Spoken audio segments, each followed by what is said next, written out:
Bienvenidos a Filosofía en tiempos de no filosofía, un espacio de reflexión profunda sobre el pensamiento filosófico. En la actualidad, un programa dirigido por Filosofía Tierra.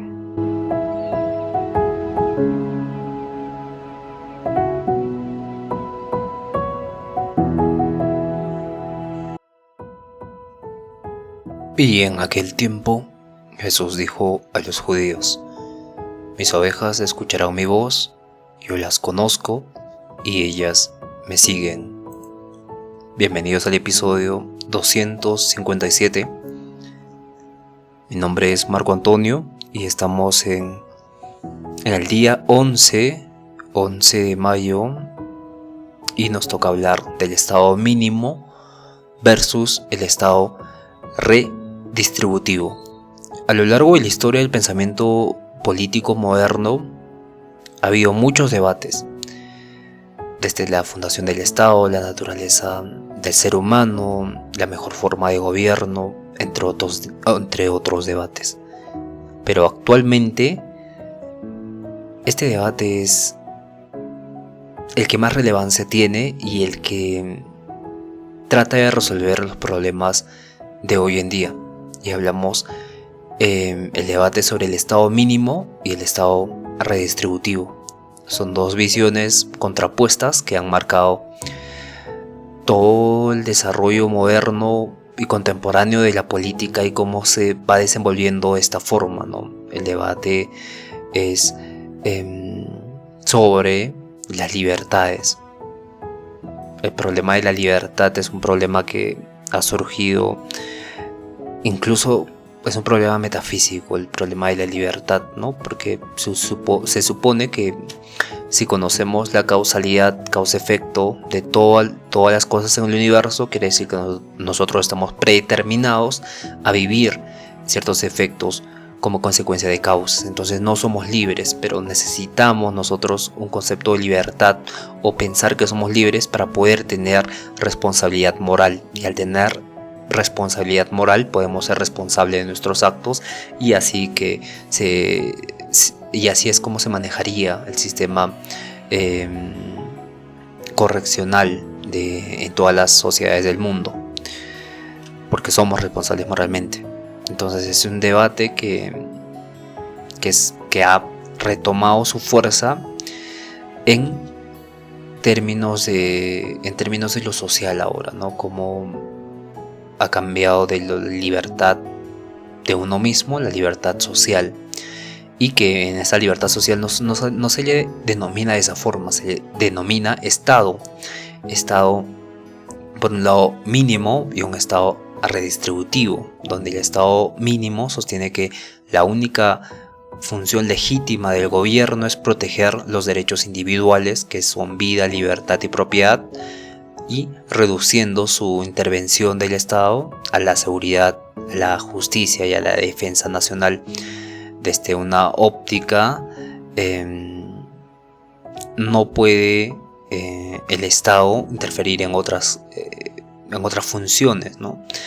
Entonces cualquier intento estatal de redistribuir la riqueza es visto como una violación a la libertad individual y a la propiedad privada, ¿no?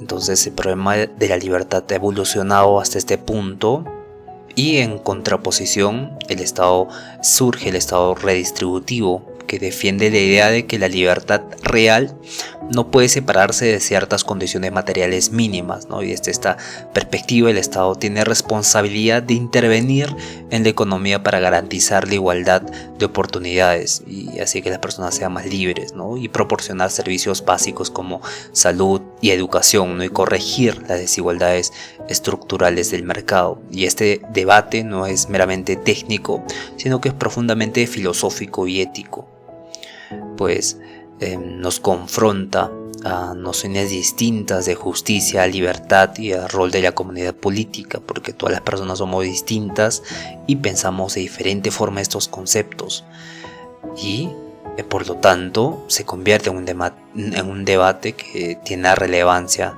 en la actualidad, porque es así como nos constituimos como nación. Los países se constituyen como nación dándole un enfoque redistributivo o un enfoque mínimo, ¿no? De Estado mínimo, donde el Estado no tenga más función que solo administrar y proteger la vida, la libertad y la propiedad. Y en estados más represivos como Corea del Norte, que tiene la visión de igualar a todos, de homogeneizar a la población, ¿no?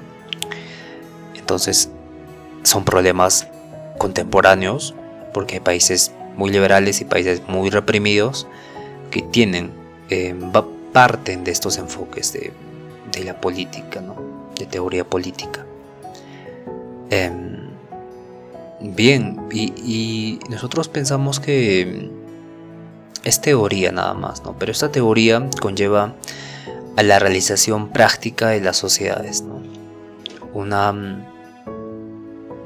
forma de entenderlo es las narrativas que hace un candidato presidente, ¿no? Tiene una narrativa, por ejemplo, de un estado redistributivo donde dice: necesitamos igualar a todos, necesitamos que el pueblo sea igual, que tenga las mismas oportunidades, la misma salud, que estemos bien, y que hay que redistribuir las riquezas del Estado y hay que beneficiar a los menos favorecidos. Entonces hay todo un discurso que se crea, que llega a la población y la población la acepta y se toma este enfoque y el Estado se construye de esta forma, ¿no? Pero este enfoque que tuvieron estos ideólogos políticos hace que se mueva hace que se mueva la sociedad, ¿no? El Estado se reconfigure y tenga un propósito diferente al que se tenía antes, como pasó en Argentina, ¿no? Un país kirchnerista, un país socialista, pasó a ser un país libertario con Javier Milei por ese enfoque que tuvo.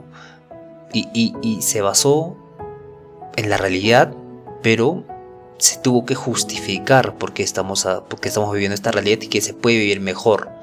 Entonces es un trabajo continuo, es un trabajo muy demandante, pero constituye un tipo de visión que nos lleva a un mejor porvenir, ¿no? Y evidentemente esto es lo que hacen filósofos que se dedican a la filosofía política. Y no solo la filosofía política, puede ser filosofía social, filosofía cultural, puede ser epistemología, filosofía del arte.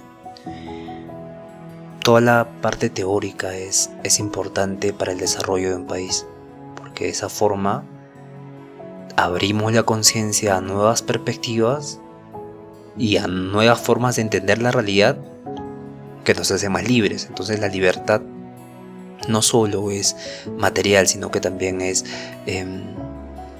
iba a decir espiritual, pero la forma correcta de decirlo es holística, ¿no? La libertad holística corresponde a emociones, pensamientos y actos también.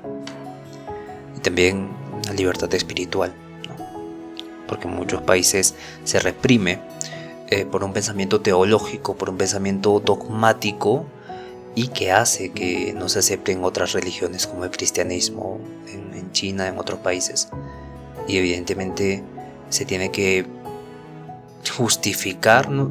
Justificar por qué deberían ser libres las personas y elegir su propia religión.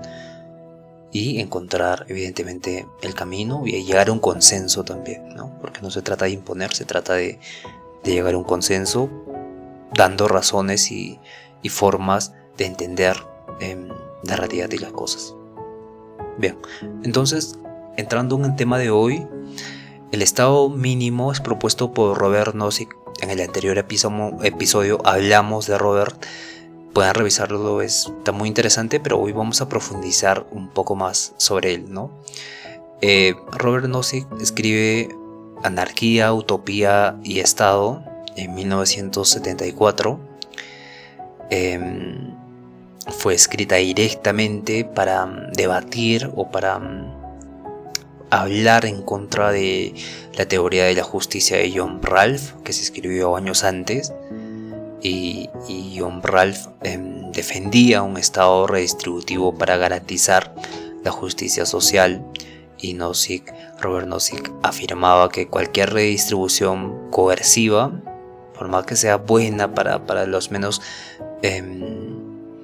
aventajados, era injusta, ¿no? Incluso si perseguía estos fines nobles, era injusta.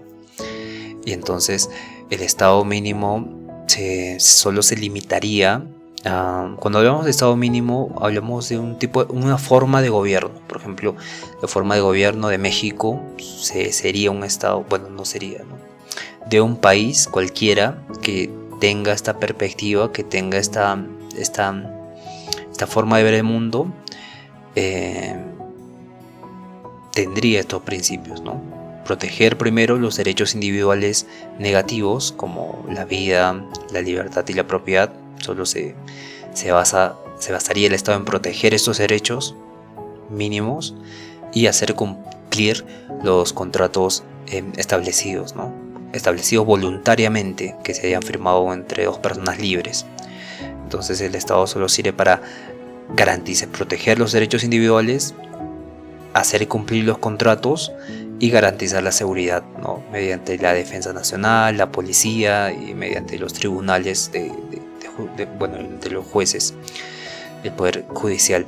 En ese sentido, el estado mínimo solo se enfocaría en estos tres principios, en estas tres funciones. Él solo se encarga de esto, de nada más.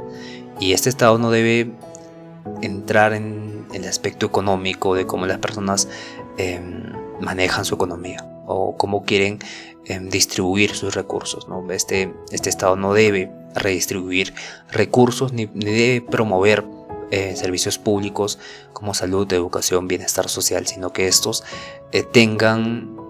sean privados, ¿no?, y que compitan entre ellos dando una mejor atención a un menor precio. Porque si el Estado interviene en estos servicios públicos, podría haber corrupción.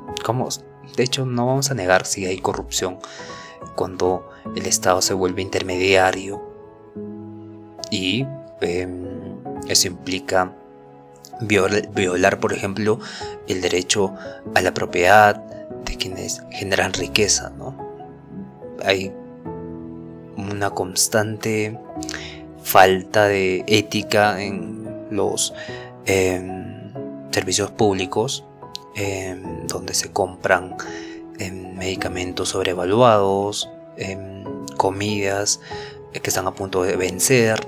Hay mucha humanidad en estos servicios públicos que influyen de forma negativa, ¿no? Entonces el Estado mínimo no quiere eso. Entonces dice que estos servicios públicos sean privados y que compitan entre ellos, ofreciendo una mejor calidad a un menor precio.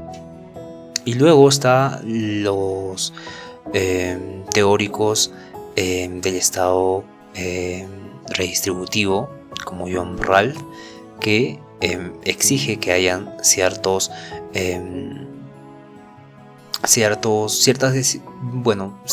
redistribución de recursos frente a desigualdades estructurales, ¿no? O sea, que está bien que nosotros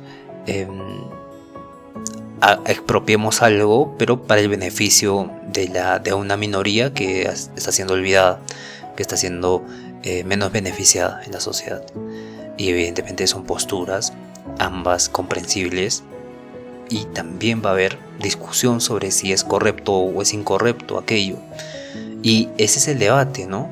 Porque no todos tienen que pensar de la misma forma, porque sería un tipo de dogmatismo, ¿no? Sino se tiene que llegar a un consenso donde se saquen lo mejor de ambos mundos y poder generar algo nuevo, ¿no? Y este concepto es lo que se denomina una dialéctica hegeliana, ¿no? En Hegel, bueno, la dialéctica viene de Sócrates, pero ya estrictamente como síntesis viene de Hegel. Hegel decía que es una tesis, luego una antítesis y luego una síntesis, que solucionaba el problema, el conflicto de tesis y antítesis. Y se necesita eso en la sociedad. Evidentemente el estado mínimo necesita fundamentos, ¿no? Como toda teoría política, todo concepto, toda abstracción necesita fundamentos.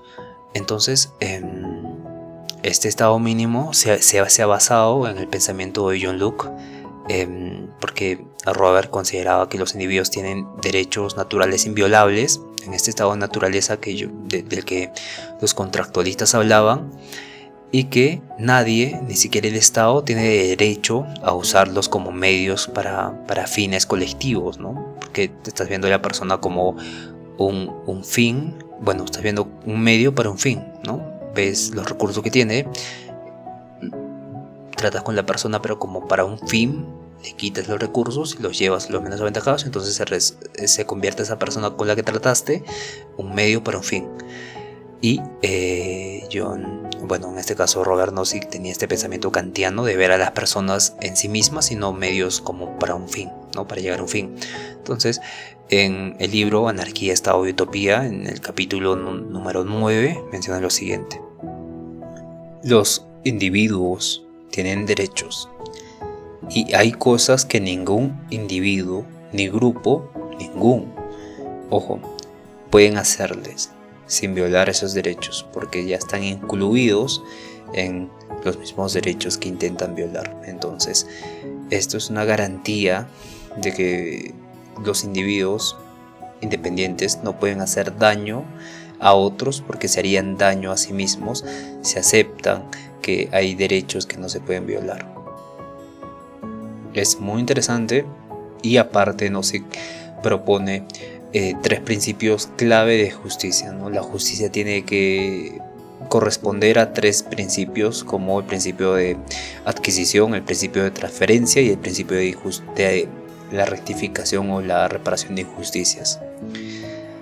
Bien, entonces la justicia en la adquisición es cómo se obtiene originalmente una propiedad, ¿no? De manera legítima, y la justicia en la transferencia es cómo se transfiere una propiedad mediante contratos voluntarios, y la rectificación de injusticias es cómo reparar daños si se han violado los anteriores principios, ¿no? Y toda distribución es justa si se deriva de un proceso libre y voluntario, donde el resultado final es irrelevante desde el punto de vista moral si se llegó a él sin violar derechos.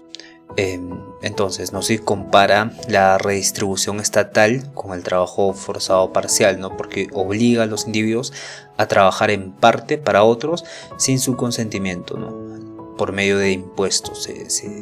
Se cobra un impuesto por el trabajo, por lo que compras, y para él es un trabajo forzado parcialmente, ¿no?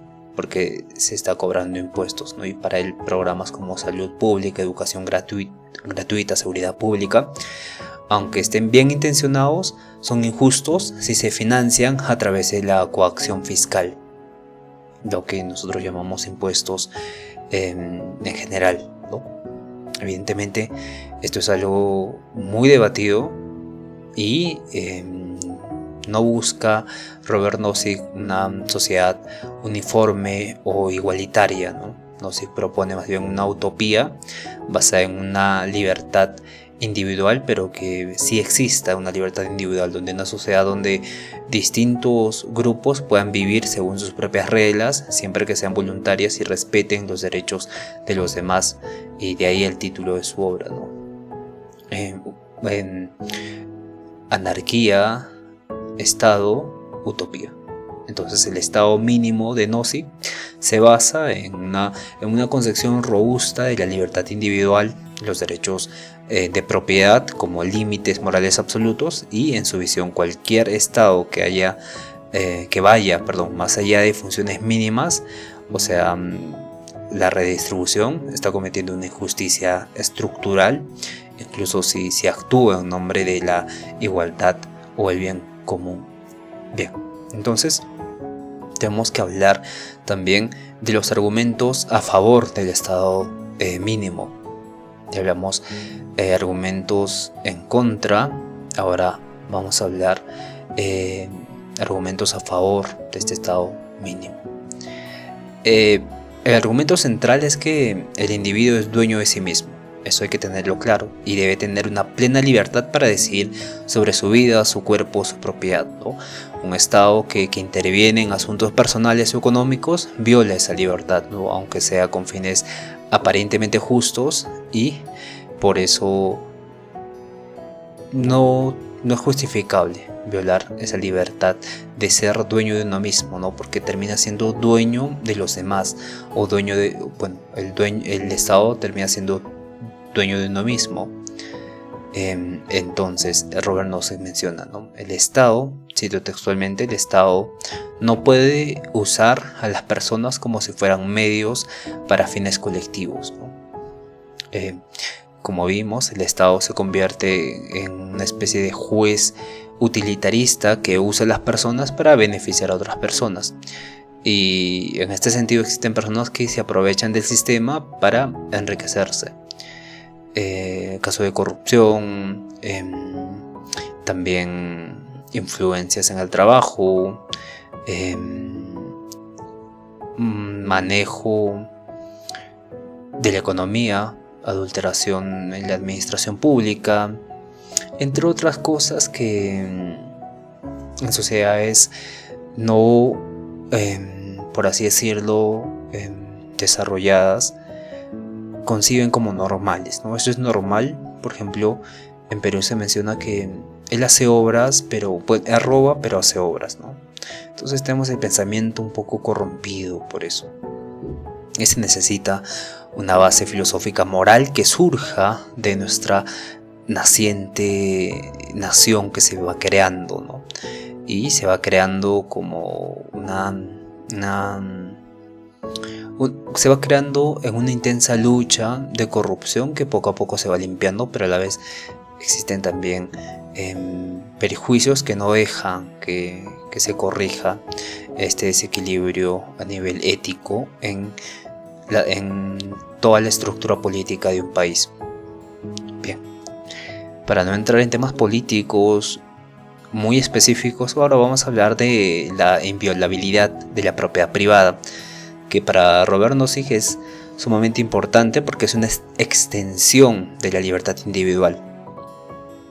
Una propiedad adquirida legítimamente se vuelve una parte de la libertad del individuo, donde los impuestos redistributivos son vistos como una forma de robo institucionalizado, ya que toman por la fuerza parte del fruto del trabajo que una persona usa para beneficiar a otras, o el Estado usa para beneficiar a otros sin su consentimiento, ¿no? Entonces los impuestos para la redistribución son una forma de trabajo forzado parcial.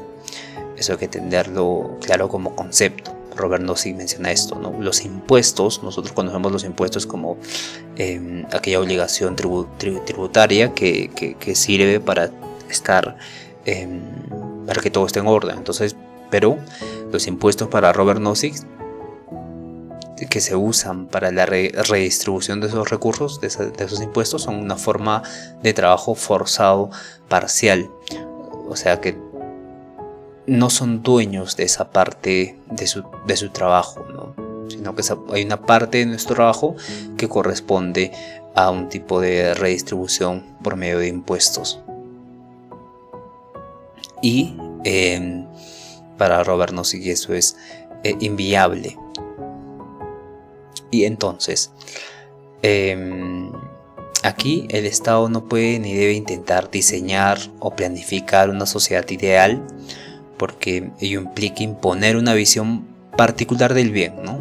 El bien es esto, y por lo tanto, por ejemplo, el bien es pagar impuestos y esos impuestos van a ayudar a otras personas, ¿no? Pero ¿qué pasa cuando pagas impuestos y se roban de los 100 millones que puede haber en un mes de impuestos? 50 millones se pierden en las manos de los políticos y 50 millones se usan para beneficiar una zona que ya está bien acomodada y se olvida a otras zonas que sí necesitan ese dinero. Entonces ahí hay un tipo de bien que usan el término bien, pero que en realidad solo es un discurso, ¿no? Entonces cada individuo tiene su propia idea de lo que es valioso y esta idea, este individuo debe poder perseguir sin que intervenga el Estado, ¿no? Yo voy a hacer el bien, que es dar ese dinero a esta persona, pero tu Estado no tienes que cobrarme impuestos por hacer eso. porque en muchos países se cobran impuestos por donaciones, se cobran impuestos por fallecer, se cobran impuestos por nacimiento. Entonces hay ese tipo de perspectiva contrapuesta a esta visión de bien como impuesto como bien, ¿no? Bien común, bien colectivo, para el bien, para el cuerpo político, ¿no? para el bienestar común.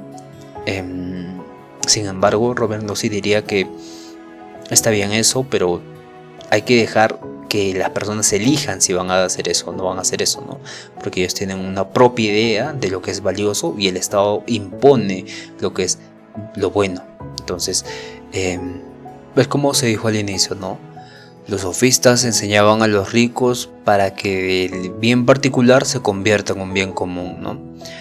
Y el mercado debe más bien ser guiado por la oferta y la demanda y que genera mejores resultados que la intervención estatal. La mano invisible del mercado, ¿no? De Adam Smith, ¿no? Donde esta mano invisible ordena qué es valioso, qué no es valioso. La oferta y la demanda se equilibran en la escasez y la necesidad de los productos.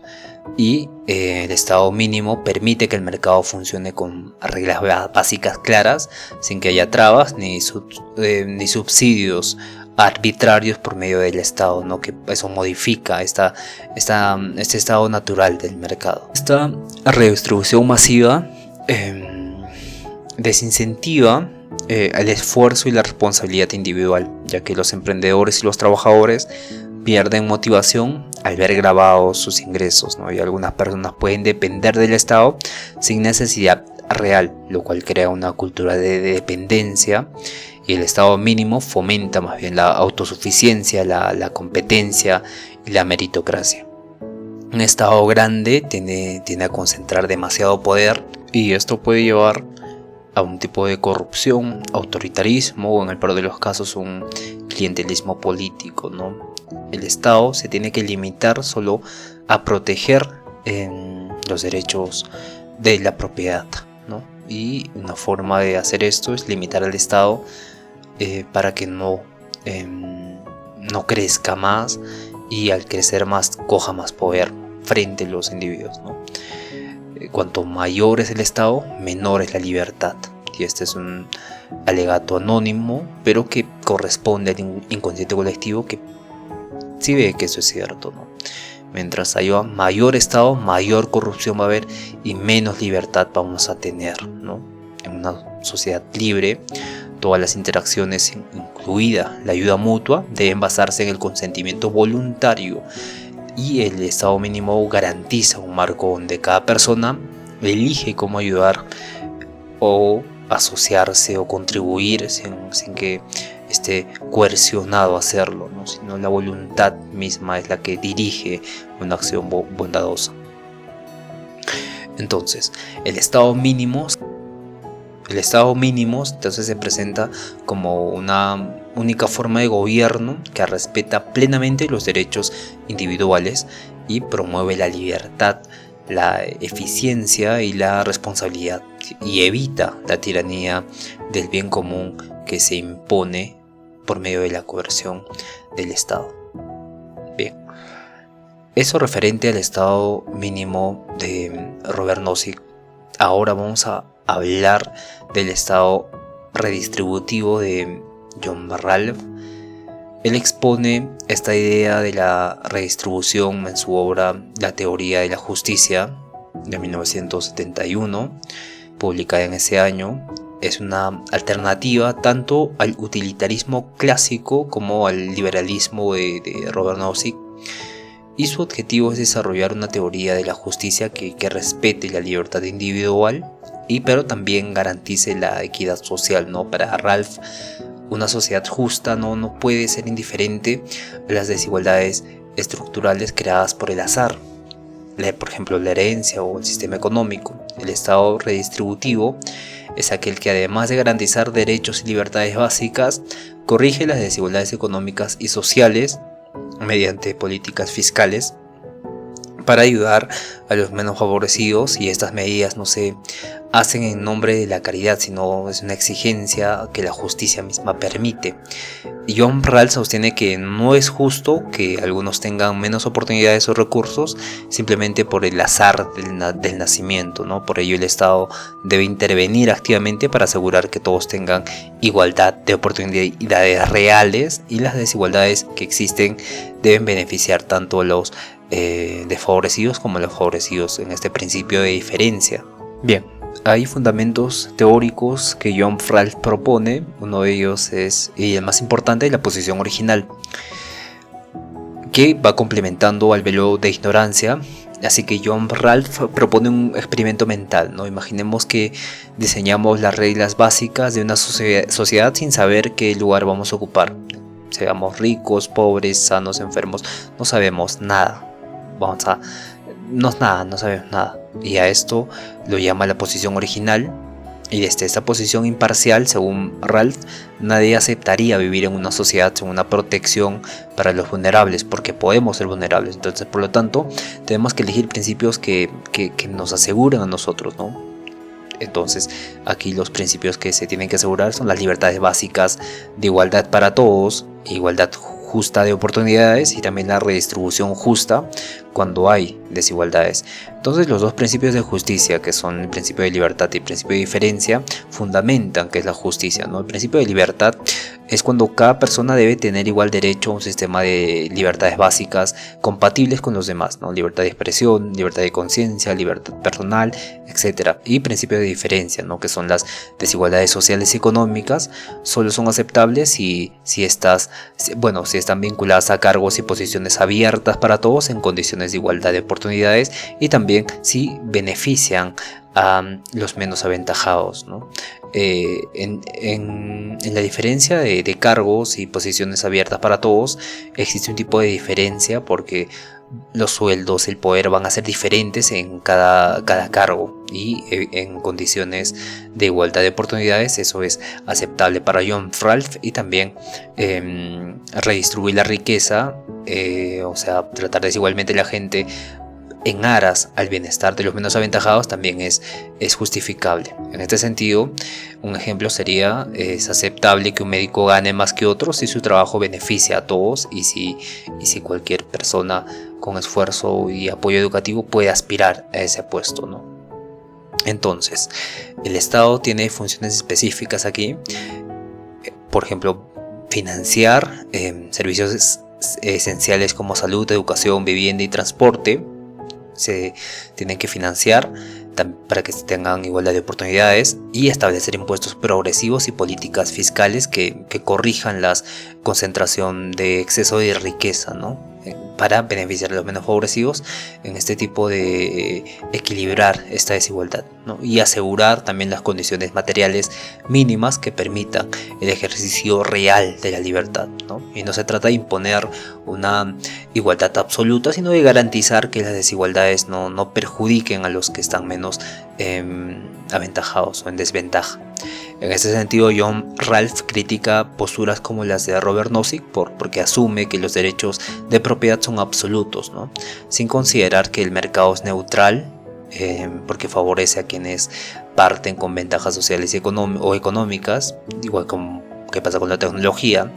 Y las libertades, la libertad sin justicia social es vacía o meramente formal para quienes no tienen medios para ejercerla, ¿no? Y el mérito no puede ser base exclusiva para la distribución, ya que las capacidades materiales y el entorno familiar también son resultados del azar, ¿no? Y el Estado redistributivo, según John Rawls, es una herramienta para realizar la justicia como equidad, ¿no? Una sociedad donde las instituciones estén organizadas para asegurar tanto la libertad como condiciones mínimas de justicia material para todos, ¿no? Entonces, la redistribución en este marco no es caridad ni paternalismo, sino que es una exigencia racional de equidad que cualquier persona puede aceptar si estuviera en este velo de ignorancia, en esta posición original, ¿no? Pues la razón misma exigiría estos principios básicos.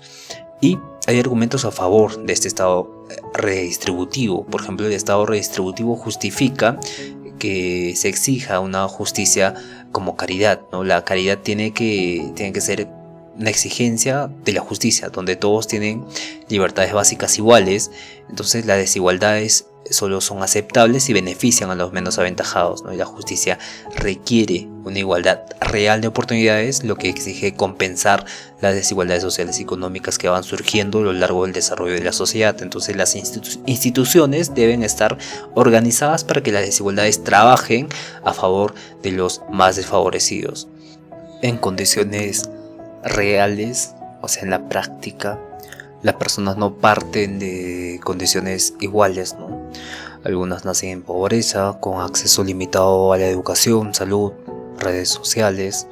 Otras nacen con privilegios, contactos, estabilidad, y entonces el Estado redistributivo busca nivelar el punto de partida, ¿no? Ofreciendo servicios públicos y apoyos que corrijan las desigualdades estructurales. En este sentido, la redistribución permite garantizar mínimos vitales como salud, vivienda, educación, alimentación, y evitar la marginación estructural de grupos vulnerables y promover la inclusión social y económica. Eso favorece la cohesión social y permite prevenir conflictos derivados de la desigualdad extrema. Para John Ralph, la libertad real requiere condiciones materiales, ¿no? El libertarismo defiende esta libertad negativa, donde no se tiene que intervenir, pero esta libertad es vacía, sin medios materiales para ejercerla. Por ejemplo, tener derecho a la educación es irrelevante si no puedes pagar ni acceder a ella, ¿no? Entonces la redistribución garantiza esta libertad efectiva y no solo formal, ¿no?